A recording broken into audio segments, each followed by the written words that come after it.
Hello everyone, Larry Satchwell here. In the South, potatoes will never completely die back until a frost. And I know if I don't get these out of here now, the new potatoes that they grew are going to start growing. Don't want that to happen. I learned that from experience. Because I grew up in Illinois, and my dad always harvested the potatoes after the vines were completely dead. And I waited for that the first couple of times I tried to plant them here in Georgia, and it just doesn't work. So now's the time to dig them up. This is a huge pot that my friends at the greenhouse gave me several years ago. And the first thing I do is just get the vines. These are the potatoes that are on top. There's going to be some down below. There are red and white potatoes in here, and I'll sort them out when I go to store them. Right now, I just want to get them all out of here. And I won't get them all, and that's okay. Because the other thing about Georgia is that these will winter over, and I'll get a crop next year without even planting any. Ah, that's a nice sized red potato.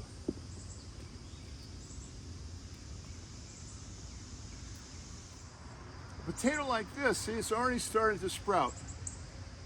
That's why I've got to get them out of here. But a potato like this will make great seeds for next year. Here's another one, already started to sprout. Maybe I waited 2 weeks too late to get them out of here. But I think they'll store.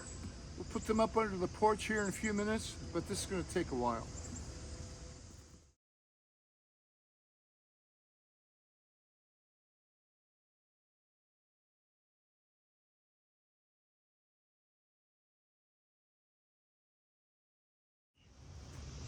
So as you can see, I do the middle and then I start going around the outside. I stab this one. So this is either going to be lunch or dinner. Nothing wrong with it, but it's not going to keep with that big stab hole in it. This pot is approximately 6 foot across and about 18 inches deep, and it has drainage in the bottom.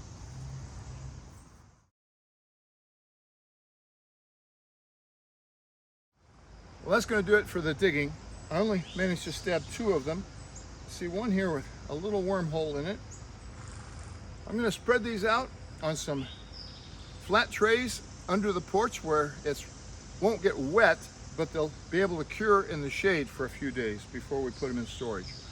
My wife tells me if you want these to last longer in storage, store them with an apple. And if you want them to sprout, put them next to onions. We'll try that next spring. I know there's some potatoes left in here. There always are. I'm going to dig a few inches of this out, maybe a couple of wheelbarrows full, put it down in the compost pile, and start putting fresh manure on top of that. I'll also put the potato vines that I dug back in here on the bottom. All that'll do is compost, and if I've got anything left in there, they'll sprout up next spring.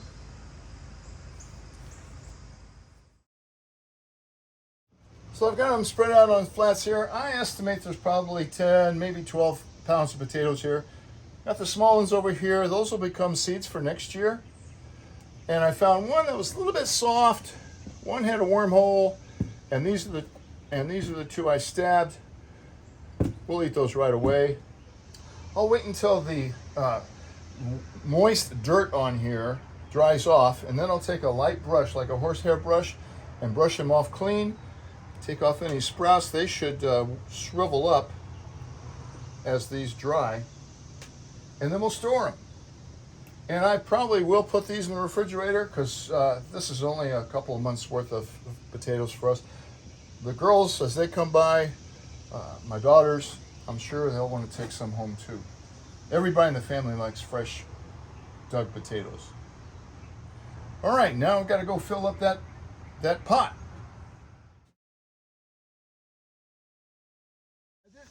I didn't plan on emptying this whole thing out, but I went ahead and did it because in here are lots of adult Georgia crazy jumping worms. This I think is a red wriggler. Yeah, it is. But these 2 are not. Put that in the strawberries.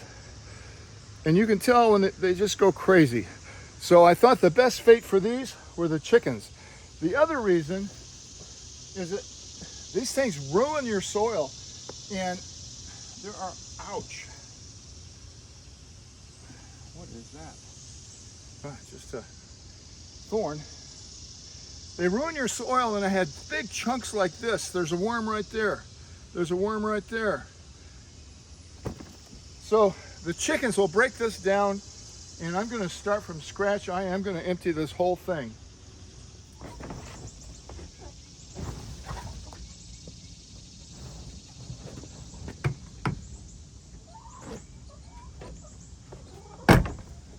That's what those worms deserve. Well, that was a pretty good cardio workout. Now for a little CrossFit tire flipping.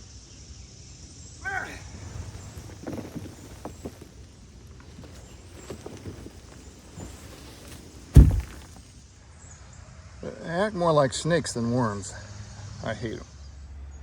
That's 24 hours worth of manure from 2 horses. So it's a nice layer there. As we eat the sweet corn, I cut the stalks off. I really like to add it to the bottom of the compost pile. There's a lot of air in the pith of this, which is going to put oxygen down in the bottom of the compost here. So I'm going to chop these up and show you what it looks like. That's what it looks like now. We'll add tomorrow's manure on top of that. The chickens sound like they're happy with those worms. And I'm going to make a coffee break here. I can't put myself on camera because I'm a real mess. I'm dripping wet. It's in the high 80s already. It's 10:30 in the morning, and the humidity's got to be in the mid 90s. But that's it. Full circle for the potatoes. Thanks for watching. Hope your garden's growing well.